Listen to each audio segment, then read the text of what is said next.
এক বিশাল বিক্ষোভ সমাবেশ ও গণজামায়াতের আয়োজন করা হয়েছে। আসসালামু আলাইকুম ওয়া রাহমাতুল্লাহি ওয়া বারাকাতুহু। প্যালেস্টাইন সলিডারিটি মুভমেন্ট বাংলাদেশের আয়োজনে ফিলিস্তিনের গাজায় সংগঠিত শতাব্দীর বর্বরোচিত গণহত্যার প্রতিবাদে মার্চ ফর গাজা শিরোনামে এক বিশাল বিক্ষোভ সমাবেশ ও গণজামায়াতের আয়োজন করা হয়েছে। আগামী 12 এপ্রিল রোজ শনিবার শাহবাগ থেকে শুরু হয়ে মানিক মিয়া এভিনিউতে যেয়ে এই মার্চটি শেষ হবে।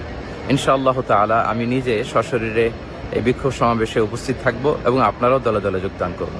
মানবতার পক্ষে, ন্যায়ের পক্ষে গাজাবাসীদের সমর্থনে দল, মত, জাতি, বর্ণ, পেশা নির্বিশেষে সবাইকে এই প্রোটেস্টে অংশগ্রহণের জন্য আমি উদাত্ত আহ্বান জানাচ্ছি। আসসালামু আলাইকুম ওয়া রাহমাতুল্লাহি ওয়া বারাকাতুহু। গাজার সাধারণ মানুষের উপর ইসরায়েলি বাহিনীর নির্মম ও বড় বড় হামলার প্রতিবাদে সরব হয়েছেন বাংলাদেশি ক্রিকেট অঙ্গনের তারকারাও। ইতিমধ্যে